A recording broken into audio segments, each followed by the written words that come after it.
السلام علیکم ټولو خواخوږو مینوالو کتونکو ته ښه راغلاست. هیله ده چې ټول به د روغتیا په کالیو کې نغښتي یئ. نن موږ به نن تاسو ته د ماماس په چینل کې د پښتو زده کړې درکوو. راشئ دا زده کړه راسره وګورئ. ستړي مشئ ګرانو ملګرو ورونو او خویندو، خدای دې وکړي چې ټول به روغ جوړ یاست. ما تاسو ته په مخکینی ویډیو کې د وینا د برخو یعنی parts of speech لومړی برخه یعنی نوم در پیژندلی و، او په دې ویډیو کې تاسو ته کړ در پیژنم چې کړ د وینا د برخو کومه برخه ده او څنګه پیژندل کیږي او ډولونه یې څه دي. نو کړ په انګریزي کې چې ورته verb وایي او په عربي کې ورته فعل وایي. لاندې تاسو وګورئ په غږیزو تورو کې تلفظ هم ورسره لیکلی یعنی کاف، زورکی او ری. اوس راځو د کړ پیژندنې ته چې کړ دی څه. نو کړ هغه کلمه ده چې یوه کړنه یا پیښه څرګندوي، لکه کول، لیدل، خوړل، تلل، لمبېدل، ورېدل، پیښېدل، کېدل، شول، ویل او خندل او داسې نور. اوس راځو چې د کړ څنګه پیژندل کیږي یا د کړنومي پایونه. کړنومه یعنی مصدر ته وایي چې په انګریزي کې ورته انفینیټیف وایي.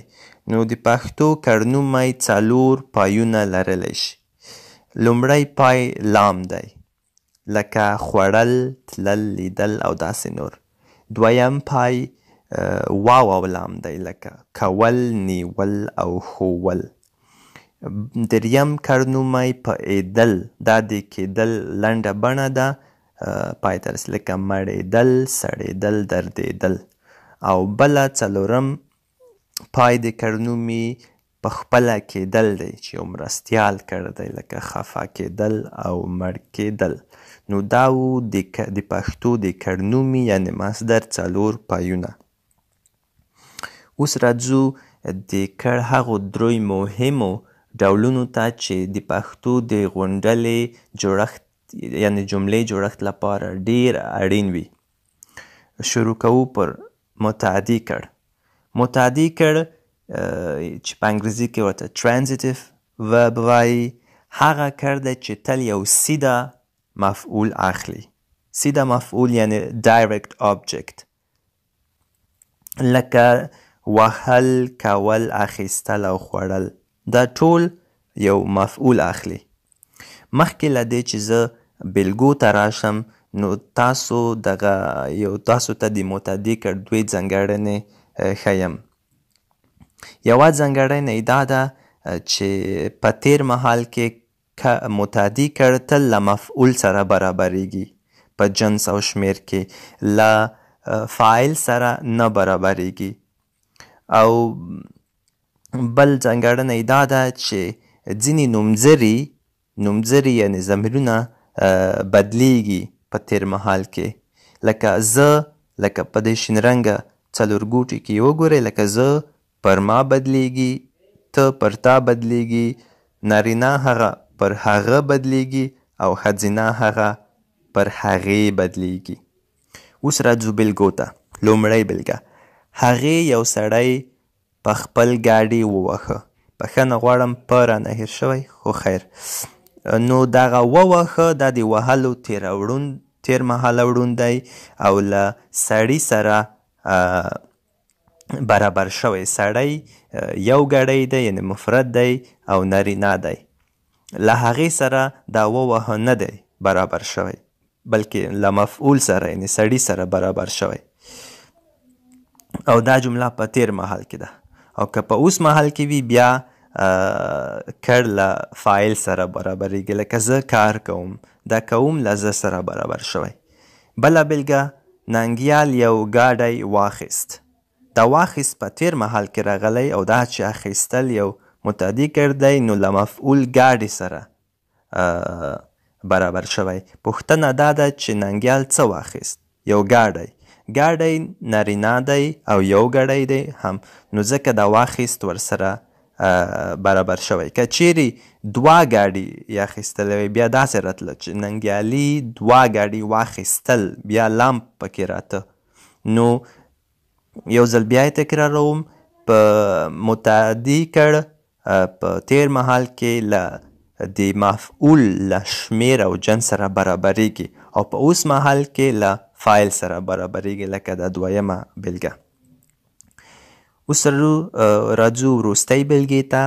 روخان ډوډۍ خوري. دا اوس محل دی، خوري. نو دا خوري له روخان سره برابر شوی. که چیرې دغه جمله د وروستۍ جمله په تیر محل کې ووایو، لکه روخان ډوډۍ وخوړه، نو دا وخوړه بیا ډوډۍ سره برابره و ځکه چې تیر محل شو. او څنګه چې ما یادونه وکړه په تیر محل کې متعدي کړ له مفعول سره برابریږي او په اوس محل کې له فاعل سره. اوس راځو د پښتو یو بل ډیر خورا اړین کړ ته، هغه لازمي کړ دی چې په انګریزي کې intransitive verb وایي. او دا هغه کړ دی چې د هیڅ څه د مفعول نه اخلي. هیڅ څه د مفعول نه اخلي، لکه تلل، راتلل، لمبېدل او شول. دا چې هیڅ مفعول نه اخلي نو دا معنی لري چې تل له فاعل سره برابریږي، هغه که اوس محل وي او که تیر محل وي. لکه ما په دې شین رنګه څلورګوټي کې یادونه هم کړې ده، یعنې لازمي کړ تل له کړند یعنې فاعل سره برابریږي. اوس راځو بېلګو ته. زه ښار ته ځم. دا ځم د تلل یو اړون دی او له زه سره برابر شوی.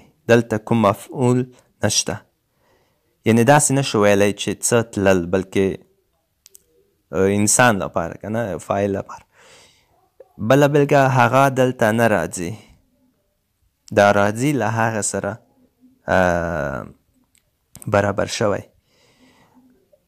هغه په ډنډ کې لمبیږي. بریالی له سایکل راوغورځېدو. دغه وروستۍ بېلګه په تیر محل کې دی، یعنې راوغورځېده او بیا هم دلته مفعول نشته او نو دا راوغورځېده له بریالي سره برابر شوی. او بریالی نارینه نوم دی او یو ګړی دی، نو ځکه په زورکي ویل کیږي یا لیکل کیږي.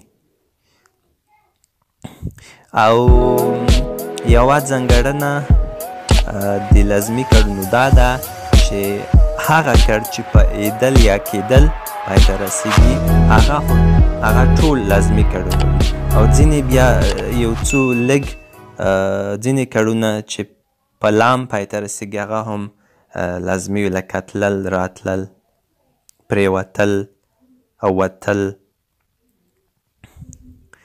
نو اوس راځو د پښتو دریم مهم کړ ته، هغه چار کړ دی. چار کړ 3 ځانګړنې لري او دغه ځانګړنې یې له متعدي او لازمي کړ سره ګډې دي. یو خو مفعول نه اخلي، د لازمي کړ غوندې مفعول نه اخلي، بل د متعدي کړ غوندې زه، ته، هغه، پر ما، تا، هغې بدلیږي. یعنې دغه لومړی 2 ځانګړنې یې له متعدي او لازمي کړ سره یو شان دي. او دریمه ځانګړی دا ده چې کړ او وړون ټولو کسانو لپاره یو شان وي، یعنې کړ ټولو کسانو لپاره یو شان وي، بدلیږي نه. د چار کړ بېلګې ډېرې کمې دي په پښتو کې، خو زه یو څو درته ښیم، لکه ویل، خندل او ژړل. لکه ما، تا، هغه، هغې، موږ، تاسو، هغوی، داسې نور وویل. دا وویل ټولو کسانو لپاره یو شان پاتې کیږي. یا ما، تا، هغه، هغې او داسې نور نه دي خندلي. دا نه دي خندلي هم ټولو کسانو لپاره یو شان راځي. دا دریمه ځانګړنه چې ما پورته یاده کړه. یا د هغه پر مرګ ټولو خلکو ژړل. دا و د پښتو دریم مهم کړ. نو هیله لرم چې دا ویډیو مو خوښه شوې وي او څه مو ترې زده کړې وي او د تل په څیر د مهربانۍ له مخې له نورو سره شریکه کړئ. کور مو ودان تر بلې هغه پورې مو په مخه ښه.